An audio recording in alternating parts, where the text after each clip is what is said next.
तो next question है, देखो क्वेश्चन लिखो, रिंग फिक्स्ड ऑन, पहले इसको रब कर देता हूं।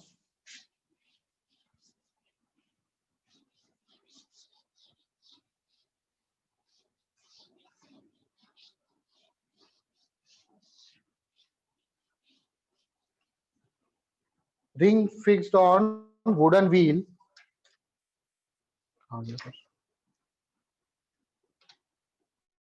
in horizontal plane.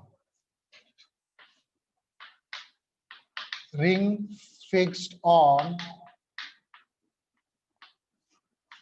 wooden wheel in horizontal plane. HP का मतलब हॉरिजॉन्टल प्लेन, ठीक है, हॉरिजॉन्टल प्लेन में फिक्स है ये। In horizontal plane is rotated at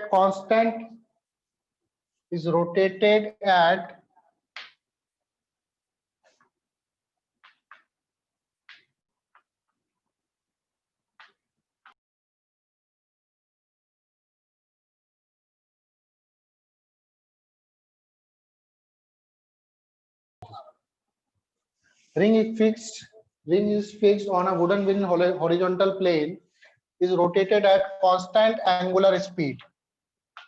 constant angular speed, कितनी एंगुलर स्पीड दे रही है हमको, n रिवॉल्यूशन पर सेकंड, ठीक है, रिवॉल्यूशन पर सेकंड में आपको स्पीड दे रखी है। Tension in the ring will be, इस रिंग पर कितनी टेंशन होगी, tension in the ring will be, ring पर कितनी टेंशन होगी, टेंशन डेवलप होगी क्या, जैसे मान लो एक रिंग है, इसको मैं घुमा रहा हूं जोर से, तो ये ऐसे बाहर की तरफ खींचेगी ना, रिंग बड़ी होगी तो रिंग पर टेंशन डेवलप होगी, तो कितनी टेंशन डेवलप होगी ये फाइंड करना है मुझे, ठीक है। इसका ऑप्शन भी हमें गिवन है, ऑप्शन देखो क्या क्या है।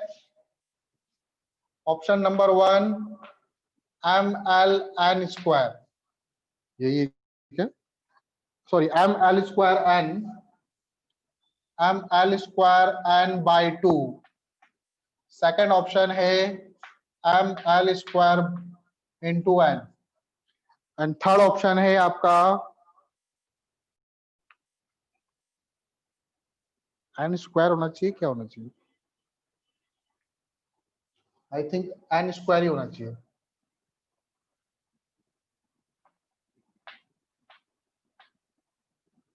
ठीक है, ml(n²) मास, हाँ ठीक है, ठीक है, ml²। सी ऑप्शन है ml, यहां भी n² कर दो, by 4π, एंड अगला ऑप्शन है mln²/4/3 कर दो।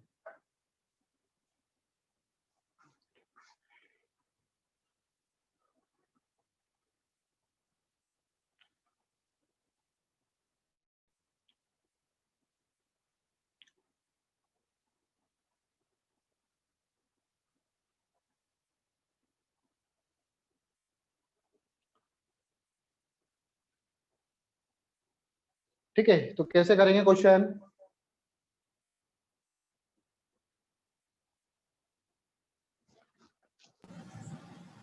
इसका टेंशन कांस्टेंट तो नहीं होगा ना, ठीक है, इसका फिगर देख लो, फिगर कैसा है, ये वुडन की व्हील है और इसके ऊपर एक रिंग लगी हुई है,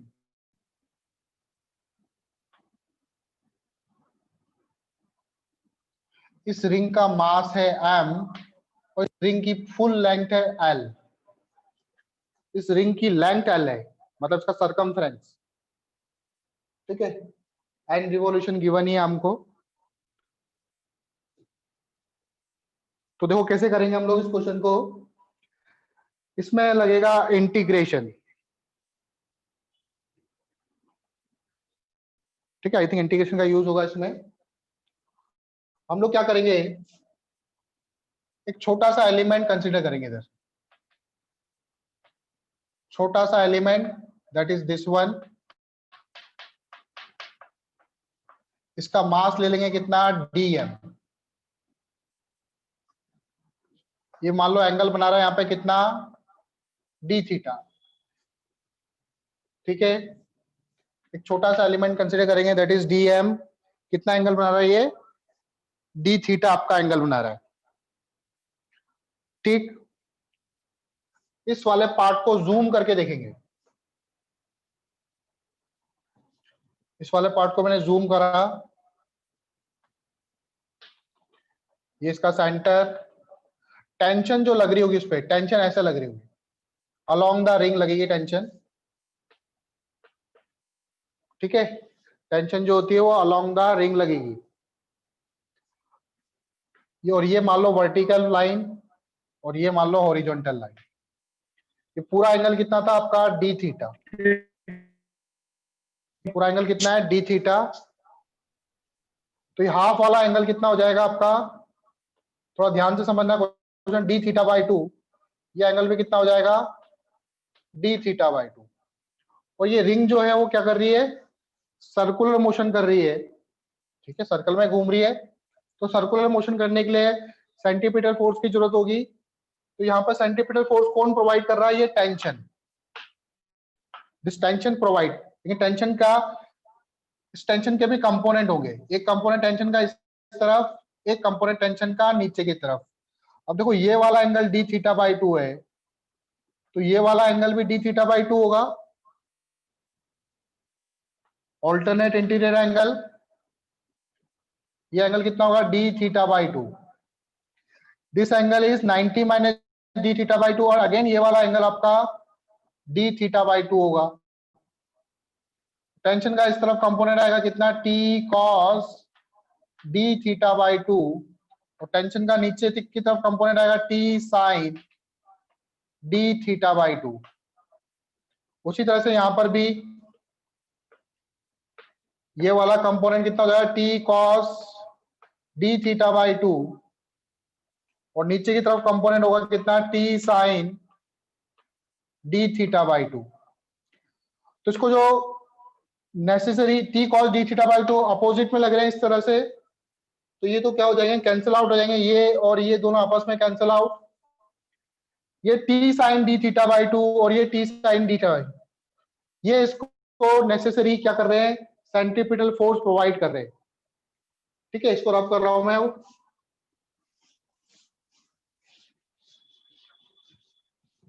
तो इस छोटे से टुकड़े पर जो सेंट्रीपिटल फोर्स लगेगा दैट इज DFC। DFC क्यों लिखा मैंने, क्योंकि टुकड़ा जो है वो छोटा सा है, तो उस पर सेंट्रीपिटल फोर्स भी बहुत कम लगेगा।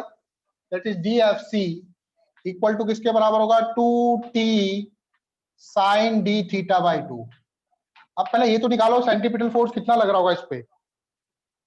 हमें ओमेगा गिवन नहीं है, हमें क्या गिवन है, n रिवॉल्यूशन पर सेकेंड। एंगुलर स्पीड कितनी गिवन है आपको, n रिवॉल्यूशन पर सेकेंड। तो इसका ओमेगा कितना होगा, मैंने आपको सिखाया था ओमेगा 2 पाई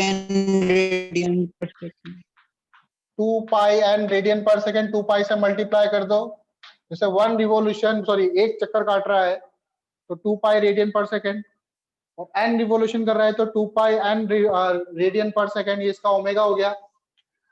इसका मास कितना होगा, इसका मास निकाले हम लोग dm। तो मास कैसे निकालेंगे, देखो L लेंथ पर कितना मास है, m मास है। एक्चुअल में L लेंथ कितनी है, पहले तो देखो L इक्वल टू कितना होगा, मान लो इसकी रेडियस है r, ध्यान से समझना, इसकी रेडियस है कितनी r, तो L इक्वल टू क्या होगा, 2 पाई r। पहले रेडियस निकाल लो, रेडियस कितनी हो जाएगी, L बाय 2 पाई। रेडियस कितनी हो गई, L बाय 2 पाई। अब इसका निकालते हम लोग मास। अच्छा, इस एलिमेंट की लेंथ कितनी होगी, तो लेंथ निकालना पड़ेगा आपको। इस एलिमेंट की लेंथ कितनी होगी, इसको स्मॉल dl लिख दो आप। लेकिन ये स्मॉल dl कितना होगा, आपने एक फॉर्मूला पढ़ा होगा आर्क, ये आर्क लेंथ l है, ये रेडियस r है, तो थीटा r और इनके बीच में रिलेशन होता है, तो थीटा बराबर क्या होता है, arc length upon radius. L/2πd theta. l equal to क्या हो जाएगा, थीटा r थीटा। ठीक है, ये मैंने जब यूनिट एंड डायमेंशन पढ़ाया था वहां पर पढ़ाया होगा आप लोगों को। तो देखो dl निकालते हैं हम लोग।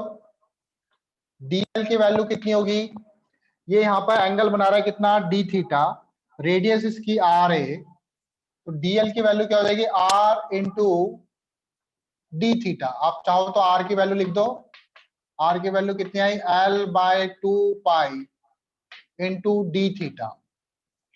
ठीक है, ये तो मुझे लेंथ मिल गई, लेकिन लेंथ नहीं चाहिए, मुझे क्या चाहिए, मुझे चाहिए मास। मुझे क्या चाहिए, मुझे चाहिए मास। यहां तक बात क्लियर है। तो लेंथ कितनी आ गई, dl small length l/2π D theta. ठीक है, अब मुझे क्या निकालना है, मुझे निकालना है इसका मास निकालना है, dm निकालना है।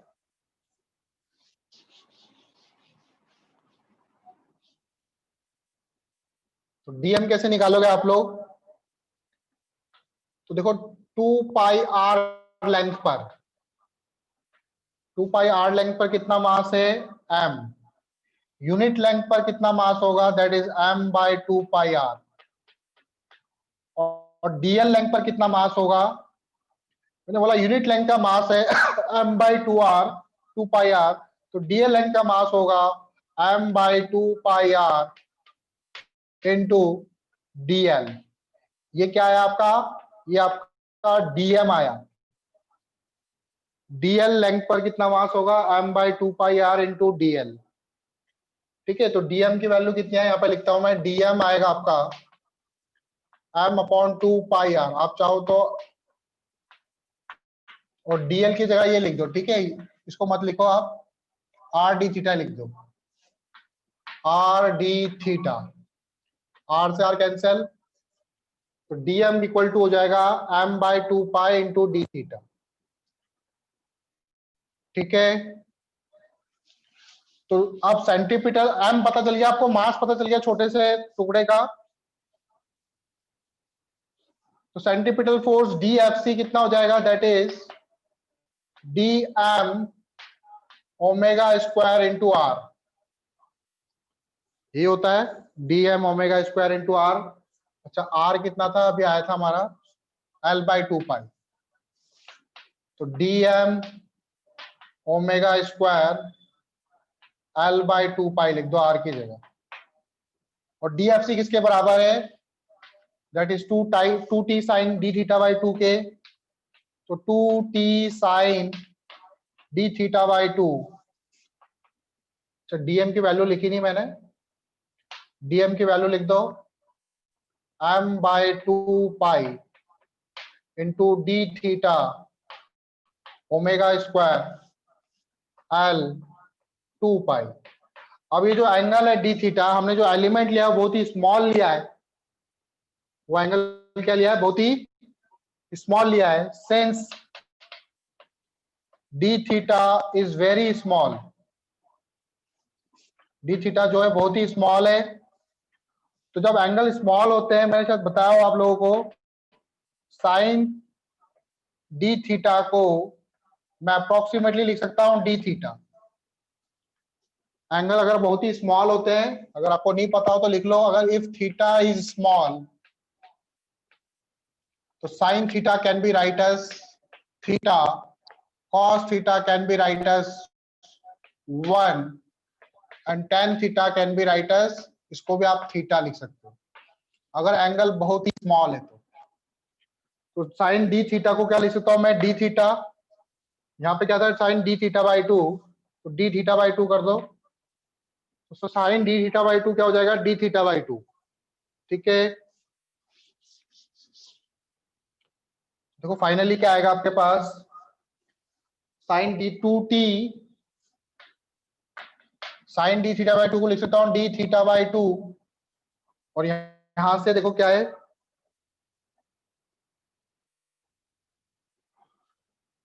m by 4